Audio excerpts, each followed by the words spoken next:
అందరం గుండె లోతుల్లో నుండి హృదయ అంతరంగంలో ఈ మాట చెప్తామా? అవునయ్యా, ఎంత బంగారం ఉన్నా అయ్యా నీకు సాటి రాగలదా? నీకు సాటి రాదయ్యా, సాటి రాదయ్యా. ఒంటి నిండా బంగారం ఉన్నాను, అది నీకు సాటి రాదయ్యా. అవునయ్యా, ఈ మాట నాతో కలిసి చెప్తారా? ఒంటి నిండా బంగారం ఉన్నాను, అందరం చెప్తాం.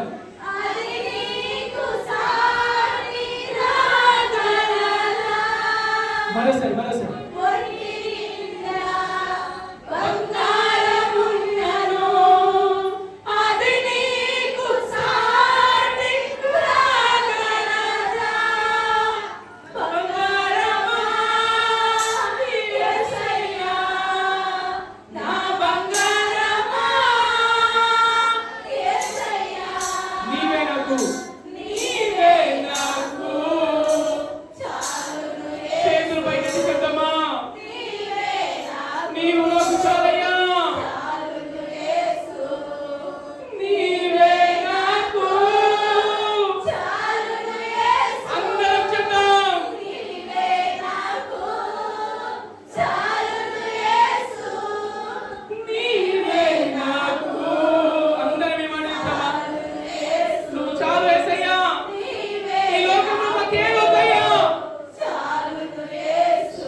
ఒంటి నిండా బంగారమును, అది నీకు సాటి రాదయ్యా.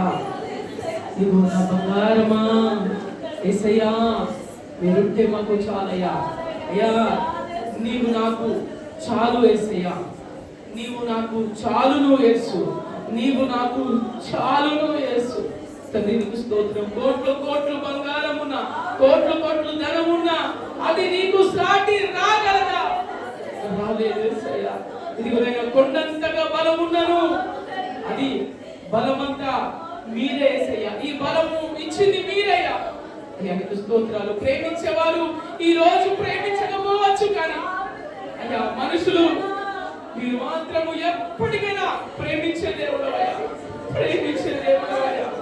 నీకు స్తోత్రాలు చెల్లిస్తూ అయ్యా చక్కటి ఆనందంలోనైనా మీరు నడిపించినందుకై మీకు వందనాలు, కృతజ్ఞతాస్తుతులు చెల్లిస్తూ యేసుక్రీస్తు నామములో ఈ కొద్ది స్తుతి ఆరాధన యావత్తు మీ బంగారు పాదములకి సమర్పించుకుంటున్నాను తండ్రి. ఆమేన్. కూర్చున్నానండి.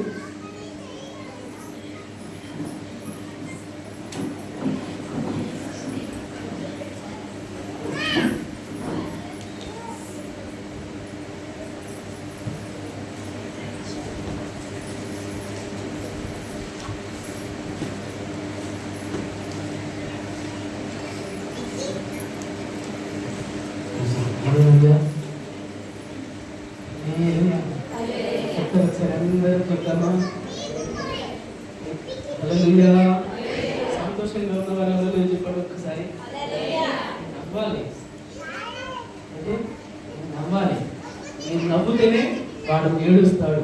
మీరు ఏడుస్తా ఉంటే వాడు నమ్ముతాడు. మనం ఏడన్నా వాడు ఏడాలా? ఎవరు ఏడాలి? ఎవరు ఏడాలి? ఎవరు ఏడాలి? మనం ఏడాలా? ఎప్పుడు కాదండి. నా దేవుడు అంటా ఉన్నాడు, నోటి నిండా నవ్వుని కలలు చేస్తాను. ఆమేన్, ఆమేన్. మంచిదండి. ప్రేమగా ప్రార్థన చేసుకొని ఆ ప్రార్థన చిన్న ప్రార్థన చేద్దాం. మహాపరిశుద్ధమైన మా తండ్రి, వందనాలు, కృతజ్ఞతాస్తుతులు చెల్లిస్తున్నానయ్యా. నా సొంత మాటలు యేసు నామములో ధ్యాసగవునుగాక. కేవలము నీ యొక్క శిలువ చాటున మరుగుపరిచి నీ ఆత్మ చేత నడిపించండి అయ్యా. నీకు స్తోత్రాలయ్యా. కేవలము నన్ను అయ్యా మీరు నోటి బూరగా వాడుకోండి. మీ యొక్క బిడ్డలు నాయనా రక్తం ఇచ్చి స్వరక్తం ఇచ్చి కొనుక్కున్నటువంటి నీ బిడ్డలతో మీరు మాట్లాడండి. వారిని బలపరచండి, వారికి బుద్ధి చెప్పండి అయ్యా. మాతో మాట్లాడండి, సరిదిద్దండి, ఆశీర్వదించండి, అభివృద్ధి పరిచి నీ రాజ్య వారసులుగా యా సిద్ధపాటు కలిగి జీవించడానికి కృప చూపించమని యేసుక్రీస్తు నామములో ప్రార్థించి అడిగి వేడుకొంచున్నాము తండ్రి. ఆమేన్, ఆమేన్. మంచిదండి. మరోసారి కూడి వచ్చినటువంటి అక్కవారికి, అమ్మవారికి, అందరికీ, సంఘంలో ఉన్నటువంటి పెద్దలందరికీ నా యొక్క ప్రత్యేకమైన వందనాలు తెలియపరుస్తా ఉన్నాను. మిమ్మల్ని, మీ కుటుంబాలని దేవాది దేవుడు నిండుగా దీవించి ఆశీర్వదించును గాక. ఆమేన్. చదవండి 44వ సంకీర్తన. 44వ సంకీర్తన ఈరోజు చదివినటువంటి భాగంలో నుండి కొద్ది నిమిషాలు మాట్లాడాలని ఆశపడతా ఉన్నాను. 44వ అధ్యాయం 17వ వచనం. ఇదంతయు మా మీదికి వచ్చినను నేను మిమ్మును మరువలేదు. చదవండి. నీ నిబంధన మీరి ద్రోహులముగా కాలేదు. మా హృదయము వెనకకు మరలిపోలేదు. మా అడుగు మీ మార్గమును విడిచి తొలగిపోలేదు. చాలండి. దయచేసి ఒక్కసారి ఇంకొకరు చదువుతారా, ఇంకో చదువుతారా? మరి అండర్లైన్ చేసుకోండి. అది ఒకసారి అండర్లైన్ చేసుకోండి, రాసి పెట్టుకోండి ఒకసారి. ఇదంతయు మా మీదికి వచ్చినప్పుడు మేము మిమ్మును మరువలేదు. నీ నిబంధన మీరి ద్రోహులము కాలేదు. మా హృదయము వెనకకు మరలిపోలేదు. మా అడుగులు మీ మార్గమును విడిచి తొలగిపోలేదు. ఈ మాటలు ఎవరంటా ఉన్నారు? ఎవరంటా ఉన్నారు? ఏమని అంటా ఉన్నారు? అయ్యా, ఇదంతయు మా మీదికి వచ్చినను మేము నిన్ను మరువ లేదు. ఏమొచ్చింది అసలు? ఈ మాట ఎందుకు వచ్చింది? ఈ మాటలు రావడానికి గల కారణం ఏంటి? ప్రేమను గమనించండి. ఆ రోజులలో గమనిస్తే గనక అది 44వ అధ్యాయంలో మనము చూస్తా ఉన్నాం. మొదటి వచనంలో చూస్తాము ఇంతకుముందు. ఏంటి? అయ్యా, పూర్వకాలమున మా పితరుల దినములలో నీవు చేసిన పనిని గురించి మేము చెవులారా విని ఉన్నాము, మా పితరులు మాకు వివరించారు అని మన లేఖనాలలో చూస్తా ఉన్నాము. అయితే కింద మాటలలో వచ్చిన తర్వాత ఎక్కడ చూస్తుంటాం అంటే గనక 9వ వచనంలో మనం చూస్తా ఉన్నాము. చదవండి ఆ మాట. అయితే ఇప్పుడు నీవు మమ్మను విడనాడి అవమానపరిచి ఉన్నావు, మా సేనలతో కూడా నీవు బయలుదేరక ఉన్నావు చూస్తా ఉన్నాం. ప్రేమల వల్ల అయితే ఇప్పుడు నీవు మమ్మను విడనాడి అవమానపరిచి ఉన్నావని లేఖనాలలో సెలవిస్తా ఉంది. అయితే ఆ కోరహు కుమారులకు ఏం జరుగుతుందయ్యా అంటే గనక దేవాది దేవుడు కొద్ది రోజులు దూరం అయ్యాడు. ఆమె దేవాది దేవుని యొక్క దక్షిణాస్తము వారికి దక్షిణాస్తము వారి మీద లేదు. కోరహు కుమారుల మీద కొన్ని రోజులు కటాక్షము, దేవుని యొక్క కటాక్షము లేదు. అందుకని అంటాడు కదా, అయ్యా మమ్మల్ని విడనాడి అవమానపరిచి ఉన్నావు. కింద మాటలలో చూస్తే గనక శత్రువుల ఎదుట నిలువ లేకుండా మమ్మును తీసి వెనకకు పారిపో చేసి ఉన్నావు అని లేఖనాల్లో చూస్తా ఉన్నాము. అయితే నేను అంటున్నటువంటి మాట ఏంటంటే, దేవుడి యొక్క లేఖనాలలో సెలవిస్తున్నటువంటి మాట ఏంటంటే, అయ్యా నీవు నాకు దూరంగా ఉన్నావు, అయ్యా నన్ను విడిచి ఉన్నావు, అయ్యా నా శత్రు సైన్యానికి అప్పచెప్పావు అని మనము చూస్తా ఉన్నాము. అయితే గనక ఈ మాటను ఎక్కడ చూస్తున్నామంటే గనక న్యాయాధిపతుల గ్రంథము 6వ అధ్యాయంలో మనం చూస్తా ఉన్నాము. 6వ అధ్యాయంలో చూస్తా ఉన్నాము. చదవండి ఒకసారి ఆ మాట.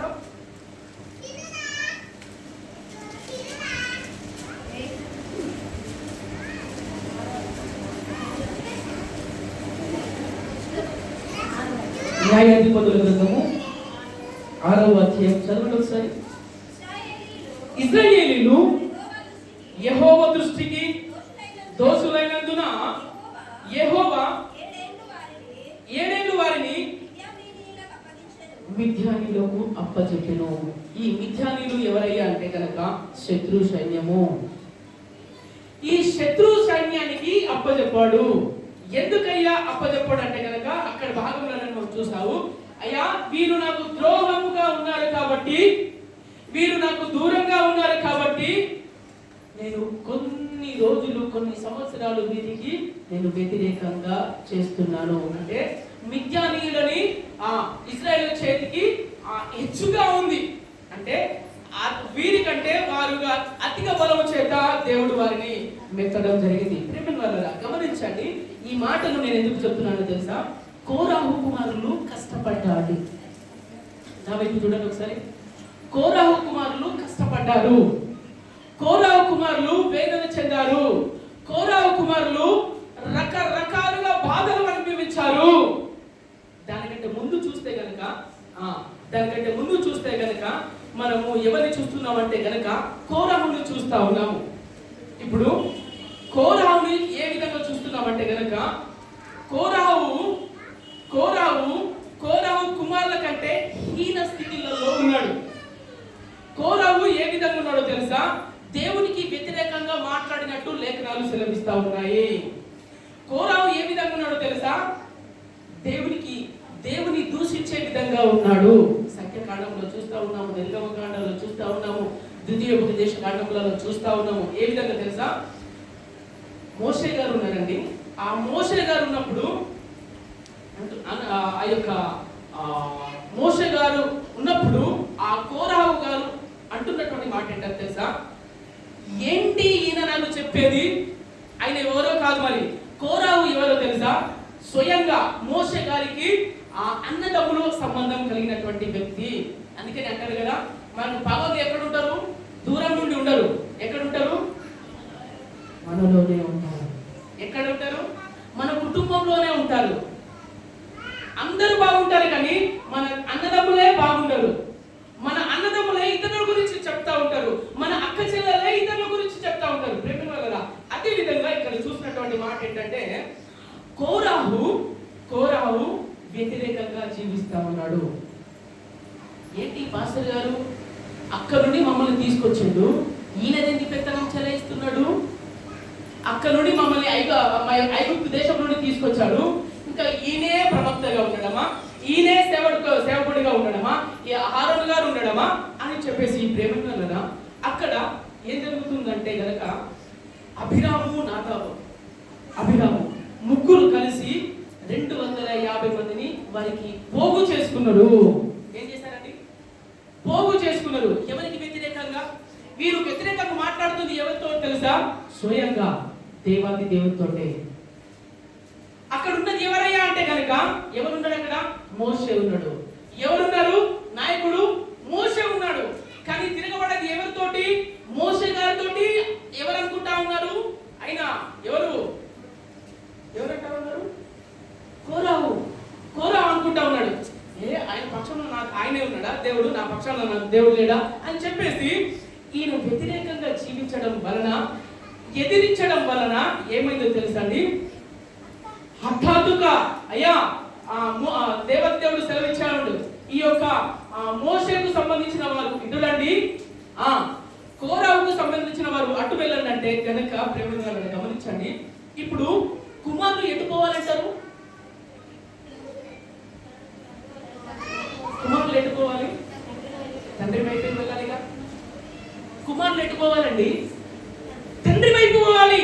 మనము ఈ లోకంలో చూస్తాం, మా నాన్నని కొడతామని మా నాన్న కొట్టినా కూడా ఆ కొడుకు వ్యతిరేకంగా ఉన్నా కూడా ఒకనొక సమయంలో కొట్లాటలు జరిగినప్పుడు వాళ్ళ తండ్రి సహాయానికి వెళ్తాడు, తండ్రికి సహాయం చేయడానికి వెళ్తా ఉంటాడు. కానీ ప్రేమను గమనించండి, ఇక్కడ మనం చూస్తా ఉన్నాము, దేవాది దేవునికి ఆయన వ్యతిరేకంగా నడిచిన, దేవాది దేవునికి స్వయంగా పోగు చేసి గుంపు కూడి 200 మంది 50 సమకూర్చిన ఈ కోరాహు కుమారులు మాత్రము తన తండ్రి వైపు వెళ్ళలేదు. ఏంటండి? తండ్రి వైపు వెళ్ళలే అంటే ఇక్కడ మనము గమనించాల్సినటువంటి విషయం ఏంటో తెలుసా? కోరాహు ఆత్మీయంగా లేడు. కోరాహు భక్తిహీనంగా ఉన్నాడు. కోరాహు హీన స్థితిలో దిగజారిపోయాడు. అయితే అందుకనే దేవాది దేవునికి దూరం అయిపోయి ఈ వీరు వ్యతిరేకంగా లేశారు. అయితే ప్రేమను గమనించండి, నేను ఈరోజు మాట్లాడుతున్నటువంటి మాటలు ఏంటో తెలుసా? కోరాహు కుమారులు ఎందుకు చనిపోలేదు అంశం. కోరాహు కుమారులు చెప్తారు ఎవరన్నా? ఎందుకు చనిపోలేదు చెప్పాలి.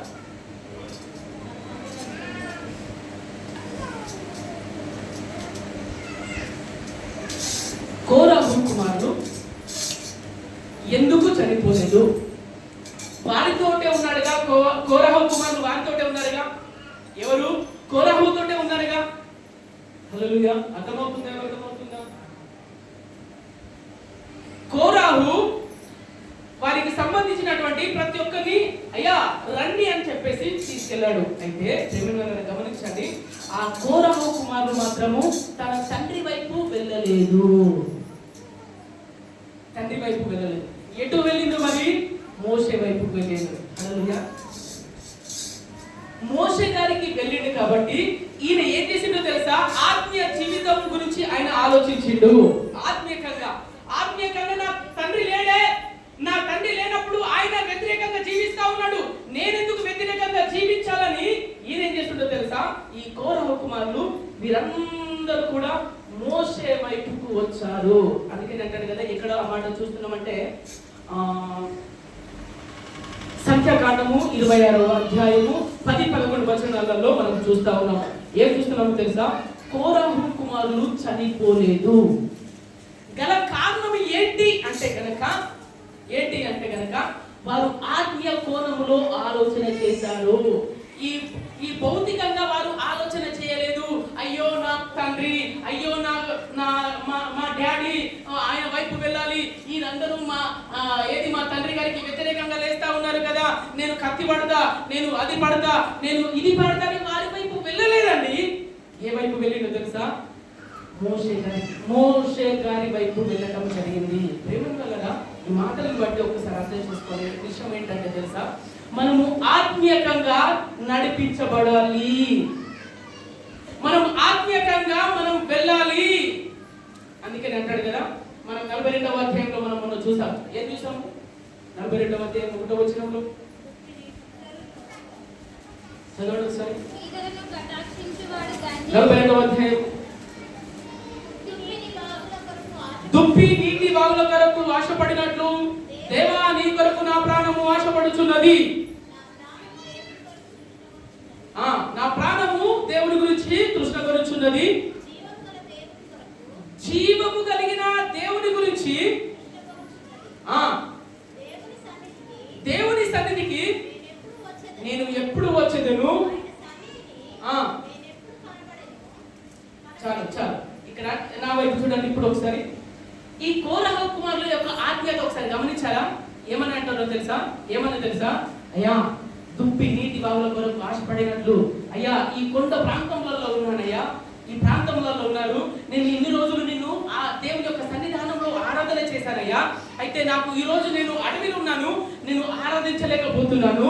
అయితే నీ మందిరానికి నేను ఎప్పుడు వస్తా, నీ మందిరానికి నేను ఎప్పుడు వెళ్తా అని ఆశపడుతున్నాడు. ఈరోజు ఆశపడుతూ ఉన్నాడండి. అది ఆత్మీయత. ఏది ఆత్మీయత కావాలి? మనం ఈ రోజులలో ఏ వైపు వెళ్ళాలి? బంగారం వైపు వెళ్ళాలా?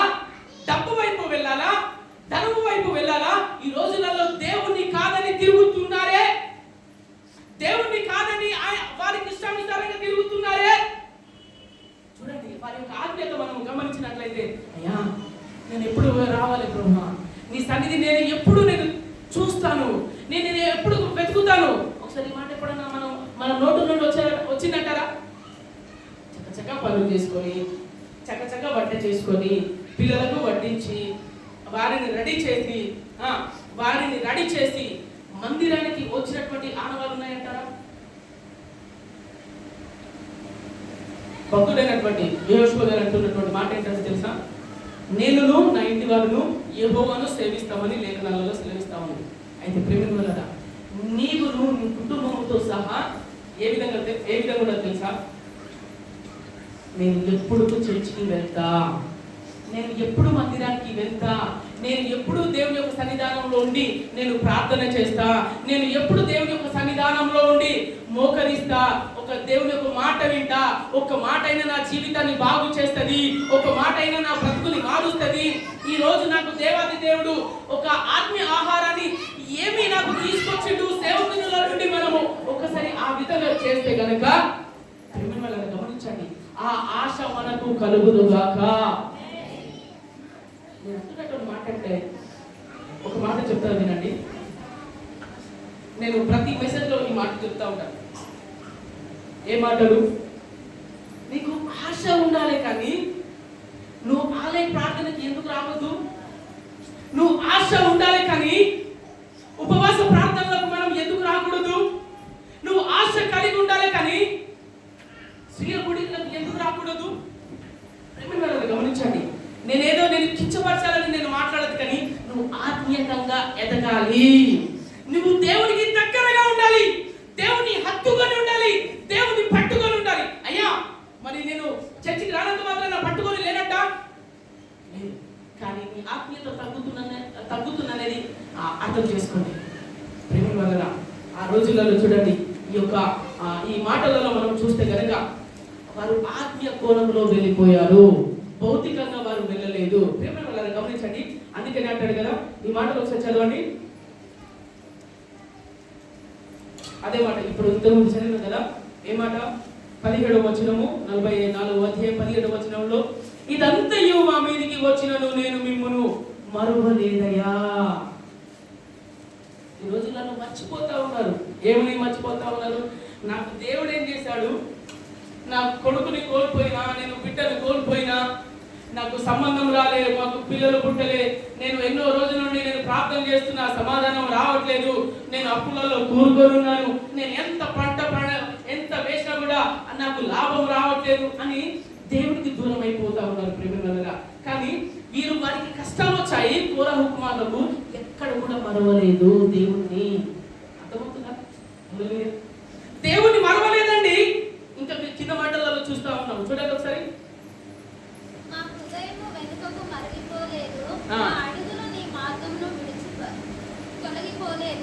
అయితే నక్కలున్న చోట నీవు మమ్మను బాగుగా నలిపివేయుచున్నావు, గాఢంధకారం చేత మమ్మను కప్పి ఉన్నావు. చాలండి, ఒకసారి గమనించినట్లయితే మనము నీ నిబంధన మీది ద్రోహులముగా కాలేదు. ఏంటండి? ఆయన నిబంధనని మార్చి, ఆయన కట్టడలను వెను తీయలేదండి వారు. అయ్యా, ఎంత కష్టం వచ్చినా, ఎంత బాధ వచ్చినా, ఎన్ని నిందలు వచ్చినా, ఎన్ని అవమానాలు వచ్చినా, ఎన్ని నా కుటుంబంలో అవకతవకలు జరిగినా, నా తండ్రి గారు వెళ్ళిపోయినా, దేవుని వలన నేను నిన్ను నీ యొక్క కట్టడలను అయ్యా నేను ఖచ్చితంగా పాటిస్తానయ్యా అని మనం ఇక్కడ చూస్తా ఉన్నాము. చూడండి దేవుని వలన ద్రోహములుగా కాలేదు, మా హృదయము వెనకకు మరలిపోలేదు, నీ మార్గములను విడిచి తొలగిపోలేదు మనం చూస్తా ఉన్నాము. ప్రేమైన వలన ఎక్కడ కూడా మార్గాలలో తప్పిపోలేదు, వెనుకకు మరచిపోలేదు, ద్రోహముగా వారు కాలేదండి. ప్రేమైన వలన గమనించండి. ఇంకా కింద మాటలలో చూస్తే కనుక చూడండి 22వ వచనం చదవండి ఒకసారి. నిన్ను బట్టి దినమెల్లా మేము వధించబడుచున్నాము, వధకు సిద్ధమైన గొర్రెలమని మేము ఎంచబడి ఉన్నాము. ఈ మాట ఎంత మందికి వస్తుందండి? ఈ మాట ఎంతమందికి వస్తుంది? ఎంతమందికి వస్తుంది? అయ్యా నిన్ను బట్టి దినమెల్లా, ఈ రోజంతా మేము వధించబడుతున్నాము. వధించబడడం అంటే ఏంటండి? ముక్కలు ముక్కలు ముక్కలు ముక్కలు ముక్కలుగా, ప్రతిరోజు ముక్కలుగా, ప్రతిరోజు ముక్కలుగా చేసుకోవడం, ప్రతిరోజు ప్రార్థన చేయడము, ప్రతిరోజు కష్టాలు పడడము, ప్రతిరోజు కన్నీళ్ళు ప్రార్థన చేయడము, ప్రతిరోజు కష్టము వేదనతో ఎన్ని ఉన్నా కూడా వధకు సిద్ధమైన గొర్రెలమని మేము ఎంచబడుచున్నాము. వధకు తేబడినటువంటి గొర్రె ఏం చేస్తారండి? ఇప్పుడు చూసారా? హల్లెలూయా. చూసారా? ఎవరైనా చూసారా? వధకు తేబడినటువంటి గొర్రెను ఎప్పుడైనా చూసారా? వధకు తీసుకొచ్చేటప్పుడు ఇక పట్టుకొని, ఒక తాడు పట్టుకొని తీసుకెళ్ళేటప్పుడు నేను రాను, నేను కాను అని అంటగా ఏం చేసేది? కోసే అతను ఆ తాడు పట్టి పట్టుకుపోయేటప్పుడు మౌనంగా వెళ్ళిపోతా ఉన్నదండి. మౌనంగా వెళ్ళిపోతా ఉన్నది. యేసుక్రీస్తు ప్రభువు వారు కూడా మౌని అయ్యాడు. దేని గురించో తెలుసా? నీ గురించే. దేని గురించో తెలుసా? నిన్ను ఆత్మీయ స్థితిలో ఎదగాలని, నేను పరలోక రాజ్య నివాసులుగా అవ్వడానికి ఆయన మౌనిగా అయ్యాడండి. ఆయనలో దెబ్బలు కొట్టబడ్డాడు, దున్నబడ్డాడు. ఈ రోజులలో అది మనం మరచిపోతా ఉన్నాము. వీరు అంటున్నటువంటి మాట ఏంటో తెలుసా? వధకు సిద్ధమైనటువంటి గొర్రెలమని మేము ఎంచబడుతున్నాము. ఏంటండి అంత కష్టపడుతున్నామంటారా? నిద్ర వస్తుందా? అంత కష్టపడుతున్నామా? అంతకు వధకు మనల్ని దేవుడు తీసుకెళ్ళిందా? లేదే. తీసుకెళ్ళిందా? అన్ని కష్టాలు, ఎవరికి లేని, దునియాలోకి లేని కష్టాలు మనకు తీసుకొచ్చిందా? లేదే. కానీ ప్రేమను గమనించండి, వీరంటున్నటువంటి మాట ఏంటో తెలుసా? వధకు సిద్ధమైనటువంటి గొర్రె పిల్లము వలె ఎంచబడి ఉన్నాము. మేము అంతగా తగ్గింపు కలిగి ఉన్నామండి. అంతకు నేను సిద్ధమై ఉన్నాను. ఈ రోజులలో ఆ సంఘము ఆ విధంగా సిద్ధమవునుగాక. సంఘము ఆ విధంగా ఉండాలి. ఏంటి? పాస్టర్ గారితో సహవాసం కలిగి, పాస్టర్ గారితో అయ్యా మనం ఈ రోజు ఏం చేద్దాము, ఏ ప్రార్థన చేద్దాము, ఏ ఉపవాస ప్రార్థనలు ఉందాము, మనం ఏం చేద్దాము, ఏది ఫాస్టింగ్ ప్రేయర్ ఉందామా, ఉపవాస ప్రార్థన ఉందామా, లేదా ఆన్లైన్ ప్రార్థన ఉందామా, ఏమి చేద్దాం అన్నట్టు కనబడతారా? లేదు. ఏం కావాలి మనకు? ఈ లోకపరమైనటువంటి ఆశలతో బతుకుతున్నామా? నువ్వు ఆత్మీయ స్థితిలో ఎదగాలి అంటే ఏ విధంగా ఎదుగుతారండి? ఆత్మీయ కోణంలో నువ్వు ఎదగాలంటే ఏ విధంగా ఎదుగుతారండి? సేవకుని ఎందుకు పంపించింది? ఆత్మీయంగా ఎదగడానికేగా, ఆత్మీయంగా దినదినము అభివృద్ధి చెందాలనేగా. నేను ఎప్పటికైనా అది చెప్పేందుకు గృహకుడికలు పెట్టుకోండి, ఉపవాస ప్రార్థనకు రండి, తర్వాత శీలకుడికకు రండి, ఆన్లైన్ ప్రార్థనకు రండి రండి రండి రండి అని ఎందుకు చెప్పేది? దేని గురించి చెప్పేది? మనము ఆత్మ బలము పొందుకోవాలి. ఆమేన్. ప్రేమను గమనించండి. ఈ యొక్క కోరహ కుమారులను మనం గమనిస్తే కనుక వారికి వధకు సిద్ధమైనటువంటి గొర్రెలుగా వారు చూస్తా ఉన్నారు, ఎంచబడి ఉన్నారని మనం లేఖనాలలో చూస్తా ఉన్నాము. యేసుక్రీస్తు ప్రభుల వారు అదే విధంగా చూస్తారండి. యేసుక్రీస్తు ప్రభుల వారుగా ఏం చేశారు? వధకు సిద్ధమైనటువంటి గొర్రె పిల్ల వలె మౌనిగా ఉన్నాడు. అందుకని అక్కడ ఏదో చక్కటి పాట ఉంటుంది. ఏ పాట ఉంటుంది? వధకు సిద్ధమైన గొర్రె పిల్ల వలె మౌన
మిమ్మల్ని ఆత్మీయ కోణంలో ఎదగాలని, మిమ్మల్ని తిడితే నాకేం వస్తుంది, నిన్ను తిడితే నాకేం వస్తుంది, మీ మీద పగబడితే నాకేం వస్తుంది, మిమ్మల్ని ఆ మాటలు ఈ మాటలు నాకేం వస్తుంది అని ప్రేమ.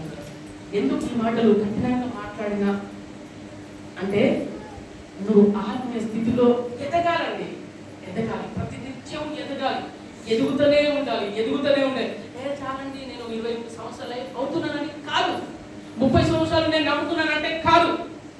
చూడండి, నేను ఒక క్రైస్తవునిగా 1 గంట ప్రార్థన చేయలేని వారు క్రైస్తవులుగా ఏ విధంగా అనబడతారండి? వాక్యము ఒక 10 నిమిషాలు, 1 అర్ధగంట కూడా చదవని వారు క్రైస్తవులుగా ఏ విధంగా అవుతారండి? నీకు సావాసమే లేదు, నేను క్రైస్తవుని అంటే ఏ విధంగా అంటారండి? దేవుని యొక్క మందిరంలో రావడానికే మనము సంకోచిస్తా ఉన్నాము, ఆలస్యం చేస్తా ఉన్నాము, ఏ పోదాములే అని అనుకుంటా ఉంటే క్రైస్తవులుగా ఏ విధంగా అంటారండి? ఒక సావాసం లేదు, ఒక రొట్టె విడిచడం లేదు, ఒక ప్రార్థన లేదు, ఏమి లేకపోతే నేను దేవుని నమ్ముకున్నాను అంటే కనుక కాదండి ప్రేమ. ప్రతినిత్యము మనము కడగబడుతూనే ఉండాలి.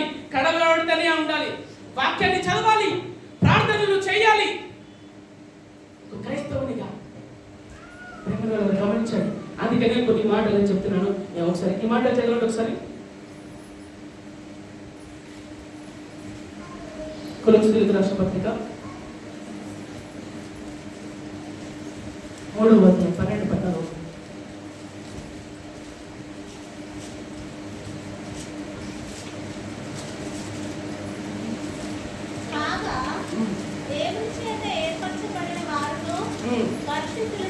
పరిశుద్ధులను మీరు జాలిగల మనస్సు గలవారై ఉండాలి, దయాలత్వము కలిగి ఉండాలి, వినయము కలిగి ఉండాలి, సాత్వికము కలిగి ఉండాలి, దీర్ఘశాంతము కలిగి ఉండాలి. ఇవన్నీ కూడా ధరించుకోవాలి అని లేఖనాలు సెలవిస్తా ఉన్నాయి. ఏంటండి? ఒక క్రైస్తవునిగా ఈ రోజు నన్ను క్రైస్తవునిగా నేను అంటున్నాను, కానీ ఇతరుని మనము దూషిస్తున్నామే. నేను క్రైస్తవునిగా నేను అనబడుతున్నాను, కానీ ఇతరుల గురించి నేను సూటిపాటి మాటలు మాట్లాడుతున్నానే. దేవుని యొక్క లేఖనాలు సెలవిస్తా ఉన్నాయి స్పష్టంగా. ఏంటో తెలుసా? నీకు జాలి కలిగినటువంటి మనస్సు కలిగి ఉండాలి. ఏంటండి? నువ్వు వినయము కలిగి ఉండాలి, నువ్వు సాత్వికము కలిగి ఉండాలి, నువ్వు దీర్ఘశాంతము కలిగి ఉండాలి. ఒక క్రైస్తవునిగా, దేవుని నమ్మిన బిడ్డగా పరిశుద్ధంగా జీవించాలి అని లేఖనాలు చెప్తా ఉంటే ప్రేమికులారా, ఈ రోజులలో ఒకరి మాట ఒకరు వినరు, ఒకరి మాట వేరే వారు వినలేని పరిస్థితులలో మనము ఉన్నామండి. ఇది మనకు కావాల్సింది. కానీ ఎప్పుడైనా చూసారా? దేవా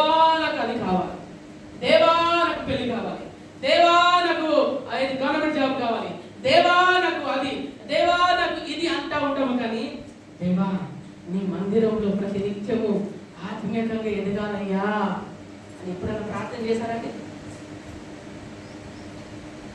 నా కష్టాలు పోవాలి, కన్నీళ్ళు పోవాలి, నష్టాలు పోవాలి, నేను ఇల్లు కట్టుకోవాలి అన్నీ అంటే అవి నేను ఆ ప్రార్థన చేయొద్దని నేను అనట్లేదు, ఖచ్చితంగా చేయాలి. నేను వాటి గురించి అంటలేదు. కానీ నేనేమంటున్నాను తెలుసా? అయ్యా అయ్యా ప్రతి నిత్యము నీలో నేను ఉండాలయ్యా, నీకు దగ్గరగా నేను జీవించాలయ్యా, నేను దగ్గరగా ఉండాలయ్యా అని మనము ప్రార్థన చేసుకునే వారిగా ఉండాలి. ప్రియమైన చూడండి, ఈ రోజులలో ఒక క్రైస్తవునిగా మనకు కోపాలు ఉన్నాయి, ఒక క్రైస్తవునిగా ఆవేశం కలిగి ఉన్నాము, ఒక క్రైస్తవునిగా దూషణ చేస్తున్నాము, ఈ ఒక క్రైస్తవునిగా బూతు మాటలు మాట్లాడతాను. అదే కొలొస్సీయులకు రాసిన పత్రిక 3వ అధ్యాయం 5-9 వచనాలు చదవండి ఒకసారి. కావున మీ అవయవములను, జారత్వమును, అపవిత్రతను,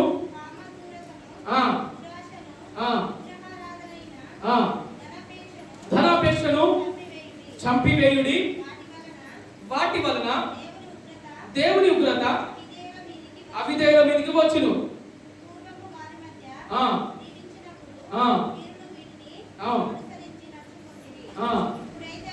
ఇప్పుడైతే మీరు అప్పుడు పాత జీవితంలో మీరు ఆ విధంగా ఉన్నారేమో. ఏ విధంగా తెలుసు? అహముతో ఉన్నారేమో, పాత జీవితంలో కక్షలతో ఉన్నారేమో, పాత జీవితంలో ఏహే నన్నెవరనను ఏమి చేయలేడు, నా ఊరు ఉన్నది, పల్లె నాది, నా బంగారం ఉన్నది, నాకు ఎండి ఉన్నది, నేను ఆస్తి, నేను భూస్వామిని, నేను అన్ని ఉన్నాయేమో. అయితే అప్పుడు ఆ విధంగా ఉన్నావు. అయితే ఆ విధంగా కాకుండా నువ్వు ఇప్పుడు ఏ విధంగా ఉండాలో తెలుసా? ప్రేమలో తెలుసా? ఆ కోపాన్ని తీసివేయాలి, ద్వేషాన్ని తీసివేయాలి. ఎందుకో అదే మాటలలో చూస్తా ఉన్నాము, బూతు మాటలుగా మాట్లాడొద్దు. ఆ తర్వాత ఎఫెసీయులకు రాసిన పత్రికలో చదవండి ఒకసారి ఈ మాటలు. ఎఫెసీయులకు రాసిన పత్రిక 4వ అధ్యాయం 29-32 వచనాలు.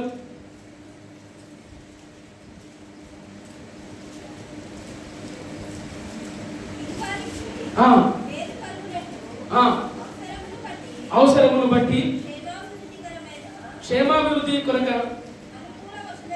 అనుకూల వచనమే పలకాలే, కానీ దుర్భాష ఏది కూడా రావద్దు మన నోట.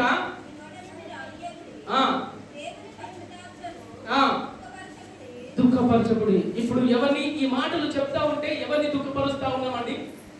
ఎవరిని దుఃఖపరుస్తా ఉన్నాము? ఇప్పుడు తోటి నువ్వు సహోదరుని నువ్వు ప్రేమించకపోతే, తోటి సహోదరురాలునే ప్రేమించకపోతే, తోటి వారిని నువ్వు ప్రేమించకపోతే, ప్రేమిన వాళ్ళగా ఒక్కసారి గమనించండి మనం ఆత్మీయ స్థితులలో మనం ఏ విధంగా ఉన్నాము. అందుకనే అంటాడు కదా ఎఫెసీయులకు రాసిన పత్రిక 5:3-4 వచనాలు చదవండి ఒకసారి.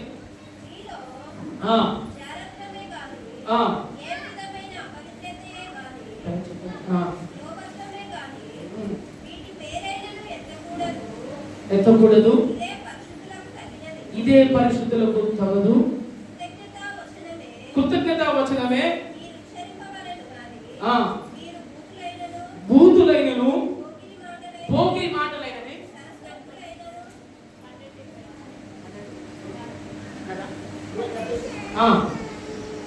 ఓకే చదవండి. సరసోక్తులైనను ఉచ్చరింపకూడదు, ఇవి మీకు తగవు.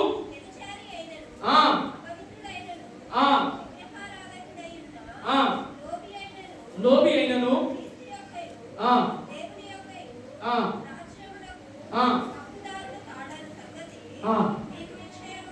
ఇవి అన్ని కూడా పాటిస్తే గనక, ఇవన్నీ కూడా మనలో వస్తే గనక నువ్వు దేవుని యొక్క రాజ్యానికి వారసులము కాము అని లేఖనాలలో సెలవిస్తా ఉంటాయి. ఎందుకు మనం ఎప్పటికైనా దేవునిలో ఉండాలి? ఎందుకు అంటే గనక మన జీవితమే మానవ జీవితము. మన జీవితం మనం ఎటువంటి వారమో తెలుసా? మనం అంటా ఉంటాం కదా, ఒరే వీడు ఉప్పు బాగా తిన్నరా, వీరు కారం బాగా తిన్నరా అంటా ఉంటాం కదా. అయితే మనం ఉప్పు కారం తిన్నోళ్ళకి ఏమంటుంది తెలుసా? కోపాలు ఎక్కువగా, ఆవేశాలు ఎక్కువగా, మనం నానా మాటలు మాట్లాడుతూ ఉంటాం. అయితే వాటిని అన్నిటినీ కూడా ఏం చేయాలో తెలుసా? దేవుని యొక్క రక్తంలో కడగబడినటువంటి మనము దీర్ఘ శాంతము కలిగి ఉండాలని దేవుని యొక్క లేఖనాలు సెలవిస్తా ఉన్నాయి. మంచి మనసు కలిగి ఉండాలని దేవుడి యొక్క లేఖనాలు సెలవిస్తా ఉన్నాయి. వినయము కలిగి ఉండాలని దేవుడి యొక్క లేఖనాలు సెలవిస్తా ఉన్నాయి. సాత్వికము కలిగి ఉండాలని దేవుడి యొక్క లేఖనాలు సెలవిస్తా ఉన్నాయి.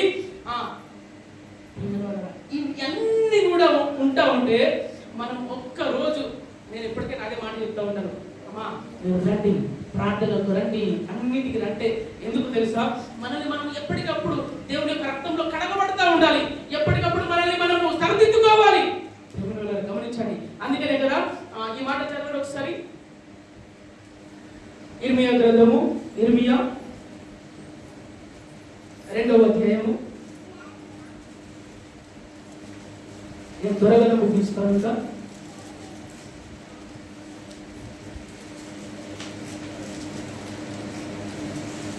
ఇర్మియా 2వ అధ్యాయము 19వ వచనం.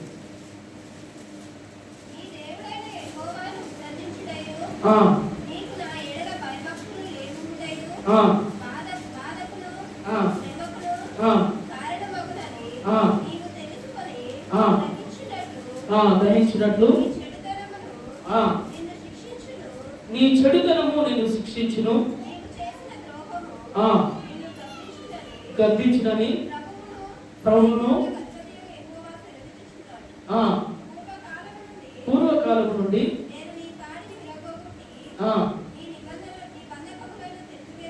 తెప్పివేసి తిని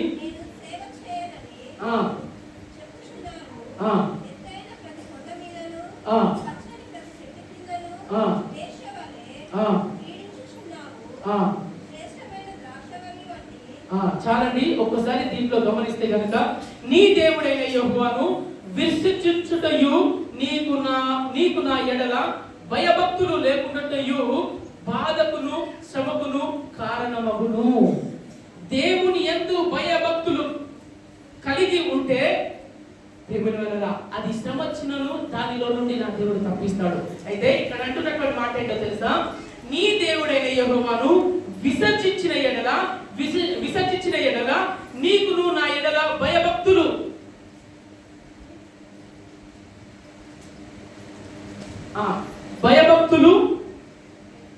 మాట చదవండి ఒకసారి.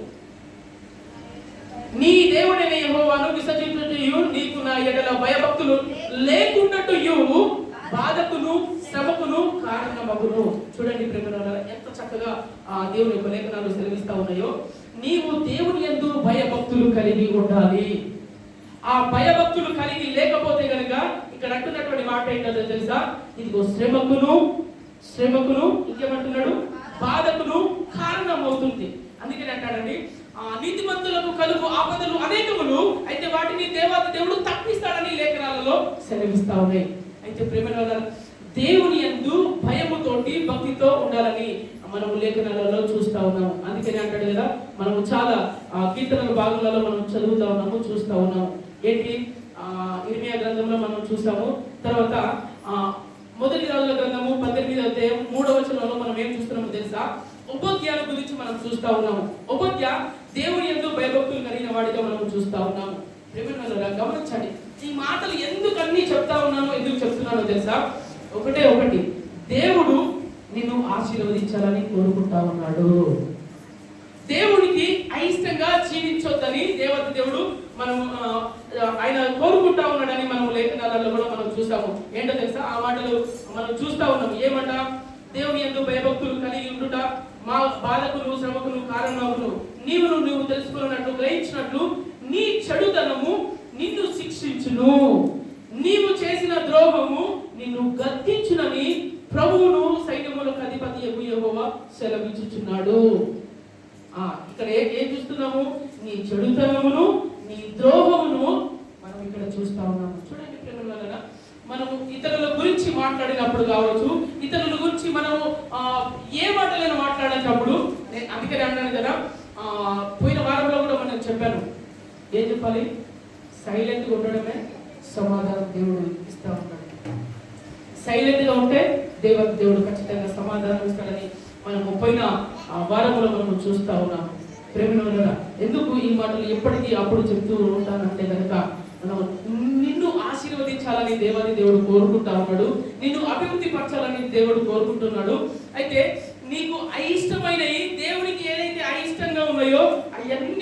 చంపాలి చంపాలి చంపాలి చంపాలనేది దేవుని యొక్క ఉద్దేశమై ఉన్నది. మనలో ఏమి చచ్చిపోయాయి, ఏమి చచ్చిపోలేదు అంటే కనుక ఒక్కసారి గమనిస్తా ఉన్నాము. నేను అందుకనే చదివినాను. ఏది ఎఫెసీయులకు రాసిన పత్రికలలో మనం చదివినాము, కొలొస్సీయులకు రాసిన పత్రికలలో మనం చదివినాము. ఏం చదివినాము? అల్లరితో కూడినటువంటి ఆటపాటలైనను, బూతులైనను, తర్వాత ఇవన్నీ మనం చూస్తా ఉన్నాము ప్రేమ వల్ల. అయితే ఒక్కసారి గమనించండి, కోరహు కుమారులు మరణించకపోవడానికి గల కారణము అని మనం ఫస్ట్ చూసాముగా.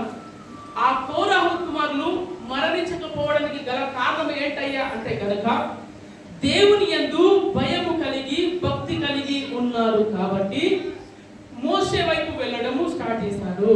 సో వారు ఆ వైపు వెళ్ళడము జరిగినప్పుడు దేవుడు ఈ అయోగ్యంగా ఉన్న వారి మీదకి, భక్తిహీనులో ఉన్న వారి మీదకి ఏం చేశాడో తెలుసా? దేవుడు ఉగ్రతను రప్పించి డైరెక్ట్ గా భూమిని చీల్చి దానిలో 250 మంది చచ్చిపోవడం జరిగిందండి. 250 మంది చనిపోవడం స్టార్ట్ చేశారు. అంత ఉగ్రత ఎందుకు వచ్చిందో తెలుసా? వారిలో చచ్చిపోలే. వారు దేవుడు ఏదైతే కోరుకుంటున్నాడో వాటిని అన్నిటినీ నిర్మూలం చెయ్యి అంటే ఆయన మోషే గారి మాటనే వినట్లేదు, ఆరోను గారి మాటనే వినట్లేదు. గమనించండి, ఈ కోరహు కుమారులు చనిపోకపోవడానికి గల కారణం ఏందయ్యే అంటే కనుక దేవుని యందు భయభక్తులు కలిగి ఉన్నారు. ఒక మాటలో చెప్పాలి అంటే కనుక ఈ కోరహు కుమారులు ఏ విధంగా ఉన్నారు? మనము 44వ అధ్యాయంలో మనం చూస్తా ఉన్నాము. ఏమని చూస్తున్నాం? మరొకసారి చదవండి ఆ మాట, మరొకసారి చదవండి ఒకసారి.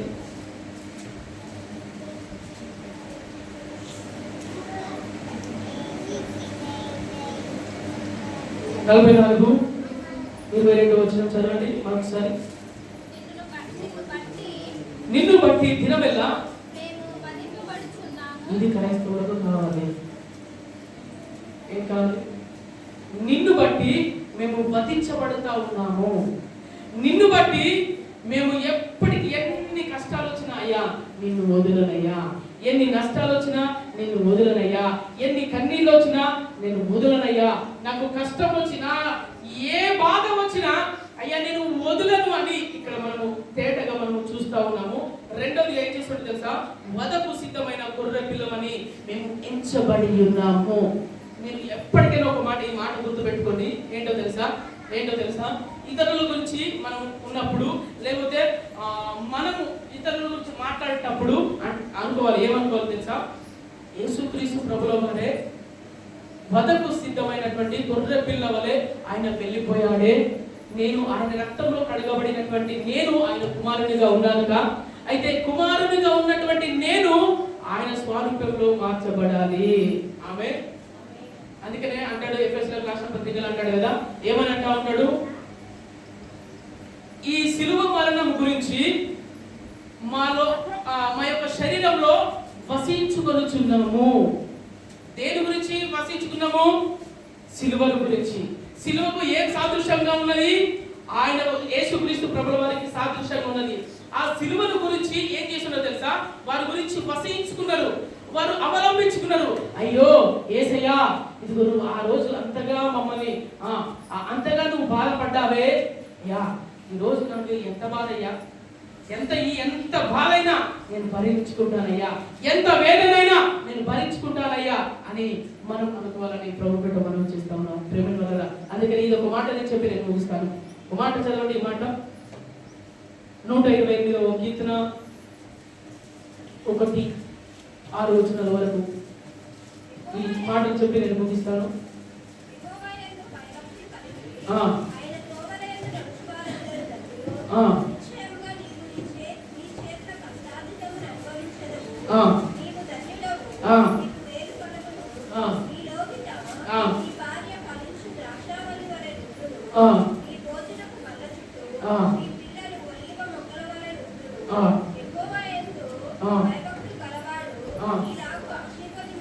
యెహోవా యందు భయభక్తులు గలవాడు ఇలాగూ ఆశీర్వదించబడును.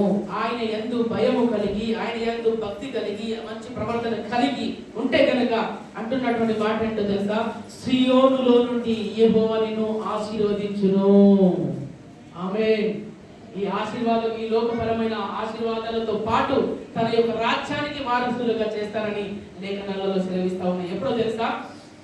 కోరాహు కుమారులు ఆయన యందు భయభక్తులు కలిగి ఉన్నాడు కాబట్టి చనిపోకుండా దేవాది దేవుడు వారిని బ్రతికించిండు. అయితే ఈ రోజు ఆయన యందు భయభక్తులు కలిగి జీవిస్తే గనక అంటున్నటువంటి మాట ఏంటంటే తెలుసా? సియోనులో నుండి యెహోవా నిన్ను ఆశీర్వదించును. సియోనులో నుండి నిన్ను నా దేవుడు ఆశీర్వదిస్తాడు. సియోనులో నుండి. అందుకనే ఇంకో మాట చూస్తున్నాము. ఇంకేమని చూస్తున్నాం తెలుసా? యెహోవా యందు భయభక్తులు కలిగి ఆయన త్రోవల యందు నడుచు వారందరూ కూడా ధన్యులుగా మనం చూస్తా ఉన్నాము. ప్రేమ వల్ల ఇవన్నీ కూడా మనము చూస్తుంటే ఒక్కసారి మీరు అర్థం చేసుకోండి. ఒక్కసారి మన పరిస్థితిని అర్థం చేసుకోండి. ఒక్కసారి మనం ఏ స్టేజ్ లో ఉన్నామో అర్థం చేసుకోండి. ఒక్కసారి దేవునిలో ఎంత ఉన్నామని అర్థం చేసుకోండి. కొలమానం ఉంటుందిగా, కొలత ఉంటుందిగా, కొలత ఒకసారి కొలుచుకోండి. ఏ విధంగా తెలుసా? ఇప్పటి వరకు నేను ఆత్మీయంగా నేను ఏ విధంగా ఉన్నాను? లోకానుసారంగా ఉన్నానా? లోకపు మాటలు మాట్లాడుతా ఉన్నానా? లేదా ఆత్మీయ కోణంలో వెళ్తున్నామా అనేది మనల్ని మనము పరీక్షించుకునే వారిగా ఉన్నాము. ప్రేమిన వల్ల ఇక్కడ అంటున్నటువంటి మాట ఏంటో తెలుసా? ఏమని తెలుసా? సియోనులో నుండి యెహోవా నిన్ను ఆశీర్వదించును. నా దేవుడు నిన్ను ఆశీర్వదిస్తారని ఈరోజు దేవుడు నీతో మాట్లాడుతూ ఉన్నాడు. నిన్ను అందుకని అంటాడు కదా, ఆశీర్వాద వారసులుగానే నేను చేస్తాను అని పేతురు పత్రికలలో మనం చూస్తా ఉన్నాము. ఆశీర్వాదానికి వారసులుగా మనము అయ్యో యేసయ్యా నన్ను ఆశీర్వదించు ప్రభువా, నాకు ఇది ప్రభువా అని అడగడం కాదు. కానీ ఆయన యందు భయభక్తులు కలిగి ఉంటే గనక, ఆయన త్రోవల వైపు వెళ్తే గనక, ఆయన దేవుని యందు భయభక్తులు కలిగి ఉంటే గనక నీకు వచ్చే ఆశీర్వాదము ఖచ్చితంగా వస్తుంది. ఆమేన్. నీకు వచ్చే ఆశీర్వాదం ఎత్తుపోదండి. నీకు వచ్చే ఆశీర్వాదము ఇతరులందరికంటే నా దేవుడు హెచ్చుగా నిన్ను ప్రేమిస్తా ఉన్నాడు. ఇతరులందరికంటే నా దేవుడు నిన్ను నిజముగా ఆశీర్వదిస్తాడు. ఆమేన్. కాబట్టి ప్రేమ ఒకసారి మనం పరీక్షించుకొని ప్రార్థనలో వెళ్దాం.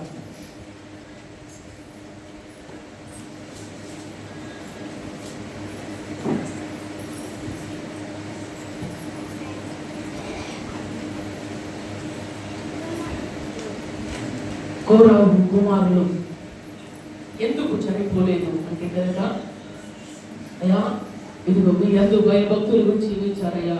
వారి తండ్రి వైపు వెళ్ళలేదు. తండ్రి వైపు వెళ్ళలేదు. తండ్రి వ్యతిరేకంగా జీవిస్తా ఉన్నాడు. అయ్యో నేను యుగములు నా దేవునితో ఉండాలి కాబట్టి ఈ రోజు నేను తండ్రి వైపు వెళ్తే నేను పాతాళానికి పోతాను, నాకు శాపం వస్తుందని కోరాహు కుమారులు ఈ వైపు మోషే వైపు వచ్చినప్పుడు వారిని దేవాది దేవుడు ఆశీర్వదించడం స్టార్ట్ చేశారు. ఈరోజు చక్కటి మాటలను బట్టి, అయ్యా దుప్పి నీటి వాగుల కొరకు ఆశపడినట్లు దేవా నీ గురించి నా ప్రాణం ఆశపడుతున్నదయ్యా. నేను చర్చికి ఎప్పుడు వెళ్ళాలి, నేను మందిరానికి ఎప్పుడు వెళ్ళాలని ఆశలు కలిగి ఉన్నారు. కానీ అయ్యా అయోగ్యంగా లేదయ్యా. ఒక్కసారి మనల్ని మనం పరీక్షించుకుందామా ప్రేమ వల్ల? ఆశీర్వాదాల వైపు మనం పరిగెత్తడం కాదు, మనమే ఆశీర్వాదానికి వారసులుగా అవ్వాలి. మన వెంట ఆశీర్వాదాలు పరిగెత్తాలి. క్రైస్తవునిగా యానికి స్తోత్రాలయ్యా, ప్రభువానికి వందనాలు. ఈరోజు మేము చూసాము తండ్రి పరిశుద్ధుడా, ఇదిగో యెహోవా యందు భయభక్తులు కలిగిన వారిని ఇదిగో నా దేవుడు సియోనులో నుండి నా దేవుడు ఆశీర్వదిస్తానని దేవుని యొక్క లేఖనాలు సెలవిస్తా ఉన్నాయి. అయానికి స్తోత్రాలు ప్రభా. మేము ఎక్కడ తప్పిపోతా ఉన్నాము, ఎక్కడనైనా మీకు అయ్యా అవమానకరంగా ఉన్నాము, అయ్యా మా వల్ల మీకు ఎంతగా దూషించబడుతుందో అయ్యా ఒక్కసారి మమ్మల్ని క్షమించండి అని ఒక్కసారి ఆయన సన్నిధిలో మనము ప్రార్థన చేసుకుందామా? ఒక మంచి తీర్మానం తీసుకుందామా? అయ్యా నేను ఆత్మీయ కోణంలో ఎదగాలి, ఎదుగుతూనే ఉండాలి. 10 నిమిషాలు ప్రార్థన చేయలేని వారు, అర్ధగంట వాక్యం చదవని వారు దేవుని యొక్క ప్రేమ ఏ విధంగా అర్థమవుతుంది? దేవుని యొక్క మనసు లేకపోతే ఏ విధంగా ఉంటుంది? మనల్ని మనం పరీక్షించుకుందామా? కొద్ది నిమిషాలు మనల్ని మనం పరీక్షించుకుందామా? నేను రోజు ప్రార్థన చేస్తున్నానా? నేను రోజు బైబిల్ చదువుతున్నానా? నేను రోజు సహవాసం కలిగి ఉంటున్నానా అని మనము ఒక్కసారి మనల్ని పరీక్షించుకుందాము. వారు ఆత్మీయులు కాబట్టే, దేవుని మందిరం అంటే భయం ఉంది కాబట్టే, నేను ఎప్పుడు మందిరానికి పోతా, నేను చర్చికి ఎప్పుడు పోతా అని వారు ఆశ కలిగి ఉన్నారు. అటువంటి ఆశ మనకు కలిగి ఉండాలని అయ్యా ఈ రోజు నుండైనా ఒక మంచి తీర్మానం నేను తీసుకుంటున్నానయ్యా. ఈ రోజు నేను ఒక మంచి తీర్మానం తీసుకుంటున్నానయ్యా. ఇప్పటి వరకు ఒకంతులాగా ఉంది కానీ అయ్యా ఇదిగో నేను భయభక్తులుగా కలిగి జీవించకపోతే నీకు వ్యతిరేకంగా జీవిస్తానయ్యా. నేను మీ అందు భయభక్తులు కలిగి జీవించాలయ్యా. కోరహు కుమారులు బ్రతికున్నారంటే దేవుని యందు భయం కలిగి ఉన్నారు, భక్తి కలిగి ఉన్నారు. ఈ లోకం వైపు పరిగెత్తలే. నీకు స్తోత్రం అయ్యా, నీకు స్తోత్రాలు. ప్రేమలను ఒక్కసారి గమనిస్తారా? ఒక్కసారి ఈ మాటలను బట్టి ఒక్కసారి మనల్ని మనం పరీక్షించుకుందామా? మనం మాటలు వింటున్నాము కానీ దాన్ని పరీక్షించుకుంటలే. దేవుని యొక్క మాటలు వింటున్నాము కానీ దాన్ని పాటించలేకపోతా ఉన్నాం. మనం ఒక నిర్ణయానికి రాలేకపోతా ఉన్నాము. ఈ రోజులలో వాక్యం వింటున్నాము కానీ మనము దాన్ని అయ్యా నేను ఇప్పటి నుండైనా సరిగా ఉంటానయ్యా, నేను ఇప్పటి నుండైనా మీకు అయిష్టంగా నేను బ్రతకొద్దయ్యా, మీకు ఇష్టానుసారంగా బ్రతకాలయ్యా. నాకు బంగారము వద్దు, వెండి వద్దు. నా దేవుడు ప్రేమను వలరా, నా దేవుడు నిన్ను ఆశీర్వదించాలని ఆశపడతా ఉన్నాడు. నా దేవుడు నిజంగా నిన్ను ఆశీర్వదించాలని ఆశపడతా ఉన్నాడు. ఇది ఈ లోకంలో ఉన్న వారి గురించి, ఈ లోకంలో ఈ మండపాలంలో ఉన్న వారి కంటే ఎత్తుగా ఆశీర్వదించాలని నా దేవుడు కోరుకుంటా ఉన్నాడు. కానీ కావాల్సింది నీ మనసు ఆయనకు వాక్యానుసారముగా, ఆయన మాట ప్రకారముగా. అయ్యా నీకు స్తోత్రాలు చెల్లిస్తా ఉన్నాం. ఒక్కసారి మనం పరీక్షించుకుందామా? అయ్యా నీకు స్తోత్రాలు. ఇప్పటి నుండైనా అయ్యా మేము సరిగా ఉంటానయ్యా. ఇదిగో వెండి వైపు పరిగెత్తొద్దు, బంగారం వైపు పరిగెత్తొద్దు అయ్యా. పరిగెత్తొద్దు. మాట అంటారా? నీవే నాకు, నీవే నాకు, నీవే నాకు చాలు యేసు, నీవే నాకు. అందరం చూద్దాం ఈ మాట. వంటి నిండా బంగారమున్నను, అది నీకు సాటి రాగలదా? పడదామా? బంగారమున్నను, అది నీకు సాటి రాగలదా? బంగారమా యేసయ్యా, నా బంగారమా యేసయ్యా, నీవే నాకు. ఈ మాట చెప్దాం, అందరం కలిసి చెప్దామా? నీవు నాకు చాలయ్యా, నీవే నాకు చాలును యేసు, చాలును యేసు, చాలును యేసు. తండ్రి నీకు వందనాలయ్యా, గొప్ప దేవానికి వందనాలు. ఆశ్చర్యకరుడా నీకు స్తోత్రాలయ్యా. ఇదిగో మాలో చచ్చిపోవాలయ్యా. అయ్యా నీకు వందనాలు. మీకు అయిష్టంగా మేము ఒకవేళ జీవిస్తే ఇక నుండైనా, ఈ రోజు నుండైనా అయ్యా మీకు ఇష్టానుసారంగా కోరహు కుమారుల వలె మమ్మల్ని తీర్చిదిద్దండి అయ్యా. కోరహు కుమారుల వలె ఇదిగో వధకు సిద్ధమైనటువంటి గొర్రె పిల్ల వలె మేము ఎచ్చబడి ఉన్నాము అన్నట్టుగా మమ్మల్ని తీర్చిదిద్దండి అయ్యా. మేము చర్చికి ఎప్పుడు పోవాలి, మందిరానికి ఎప్పుడు పోవాలి నా దేవుని ఎప్పుడు చూస్తా, నా సంఘంలో ఆరాధన ఎప్పుడు చేస్తా అని ఆ ఆశ మాకు కలిగించండి అయ్యా, కలిగించండి నాయనా. తండ్రి నీకు స్తోత్రాలు చెల్లిస్తా ఉన్నాము. ఈ యొక్క మాటలని నిండారుగా ఇదిగో మా యొక్క వినికిడిలో దీవించి ఆశీర్వదించి తద్వారా మీ నామానికి మహిమ తెచ్చుకోమని యేసుక్రీస్తు నామములో ప్రార్థించి అడిగి వేడుకొంచున్నాము తండ్రి. ఆమేన్. ఆమేన్. దయచేసి అందరూ లేచి నిలబడి కానుకలను సమర్పించుకుందాం.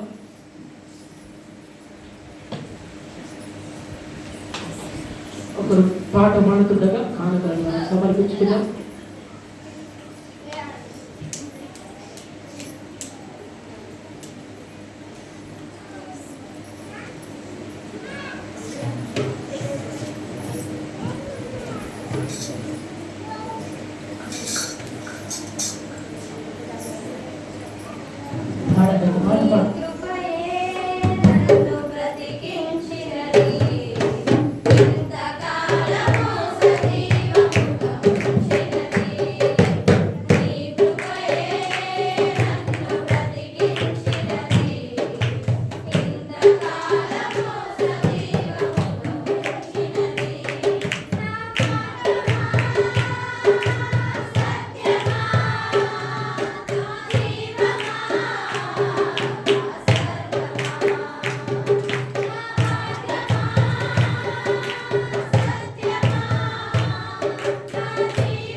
మహాపరిశుద్ధమైన మా తండ్రి, వందనాలయ స్తోత్రాలు చూపిస్తాము.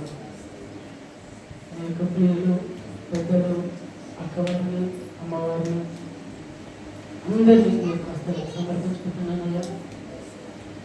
వారు ఎంతగానో ప్రేమించి ఇచ్చినటువంటి వేసినటువంటి కానుకలు నిండారుగా దీవించి ఆశీర్వదించి అభివృద్ధి పరచండి. వారి యొక్క ప్రతి అక్కవారిని తీర్చండి. వారి అనారోగ్య సమస్యలు ఉంటే యేసయ్యా వీరిని ముట్టి సంపూర్ణ ఆరోగ్యాన్ని స్వస్థత దయచేయండి. తండ్రి వృద్ధులను జ్ఞాపకం చేసుకుని స్త్రీలను, పురుషులను, యవ్వనులని అందరినీ ప్రభావ మీ యొక్క హస్తాలకు సమర్పించుకుంటున్నాను. ప్రభావ నిండారుగా దీవించి ఆశీర్వదించి అభివృద్ధి పరిచి ఈ యొక్క కానుకలను నీ యొక్క సేవలు నమ్మకంగా వాడుకోమని యేసుక్రీస్తు నామములో ప్రార్థించి అడిగి వేడుకొంచున్నాము తండ్రి. దయచేసి కూర్చుందామండి. కొద్ది నిమిషాలలో మనం కూర్చుకుందాం. కొద్ది నిమిషాలు దయచేసి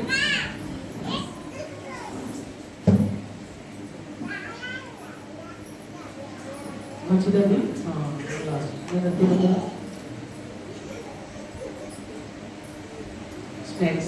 స్నాక్స్ ఇచ్చినటువంటి గౌరవ గారికి వందనాలు. అదేవిధంగా దినంలో కూడా క్లీనింగ్ చేశారు, చర్చ క్లీనింగ్ చేశారు. వారి వారి కుటుంబాన్ని నా దేవుడు నిండారుగా దీవించి ఆశీర్వదించిన గాక. ఆమేన్. హల్లెలూయా. గృహ కూడిక ఖచ్చితంగా జరగాలని నేను అనుకుంటా ఉన్నాను. మీరు వెనకకు సంకోచిస్తూ ఉన్నారు. దయచేసి వెనకాల వేయొద్దు.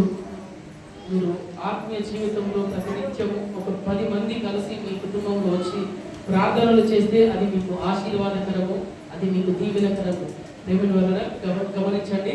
అందుకనే ఈ బుధవారం దయచేసి కావచ్చు, లేకపోతే రేపైనా కావచ్చు, మీకు వీలుని బట్టి దయచేసి ఎప్పుడైనా గృహ కూడికలు పెట్టాలని ప్రభు పెట్టమని చేస్తూ ఉన్నాను. అదేవిధంగా స్త్రీల కూడికకు దయచేసి అందరూ కూడా రావాలని ప్రభు పెట్టమని చేస్తున్నాను. ఖచ్చితంగా అందరం ఉపవాస ప్రార్థనలు రాబోతా ఉన్నాయి 20 డేస్. వాటికంటే ముందు ప్రతి శుక్రవారము ఉపవాస ప్రార్థనలు ఉండాలని ప్రభు పెట్టమని చేస్తున్నాను. దయచేసి గమనించండి. నెక్స్ట్ ఈ ఆదివారము సండే స్కూల్ బిస్కెట్స్ ఎవరు ఇస్తారండి? ఓకే, నిర్మలక్క గారు. తర్వాత క్లీనింగ్ విషయంలో ఎవరు చేస్తారు? దేవుడు మిమ్మల్ని మీ కుటుంబానికి దేవుడు దీవించి ఆశీర్వదించిన గాక. ఆమేన్. తర్వాత గృహకూడిక చెప్పాలి.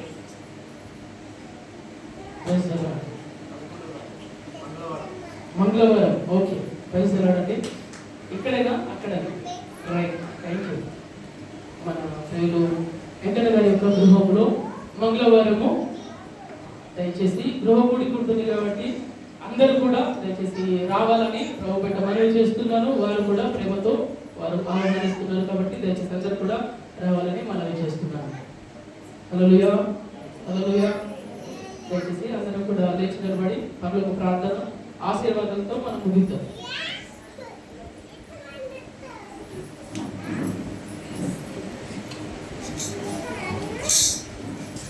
పరలోక ప్రార్థన ఆశీర్వాదంతో మనం ముగిద్దాం. పరలోక ప్రార్థన దయచేసి అందరూ కూడా చేద్దాం. పరలోకమందున మా తండ్రి, నీ నామం పరిశుద్ధపరచబడుగాక, నీ రాజ్యం వచ్చునుగాక, చిత్త పరలోకమందు నెరవేరినట్లు భూమిపైనగాక. మా అనుదిన ఆహారాన్ని మాకు దయచేయము, మా రుణములను క్షమించిన ప్రకారం మమ్మల్ని క్షమించు, మమ్మల్ని శోధనల తప్పించమని. ఎందుకంటే రాజ్యము బలము మహిమయు నిరంతరము నీవై ఉన్నావు తండ్రి. ఆమేన్, ఆమేన్. మన తండ్రి అయిన ప్రేమ, కుమారుని యొక్క కృప, పరిశుద్ధాత్మ యొక్క అన్యోన్య సహవాసము మనకును కూడొచ్చినటువంటి మనందరికీ మన పనులలో, మన ప్రయాణాలలో ఆయన సదాకాలం తోడయ్యుండి నడిపించునుగాక. ఆమేన్.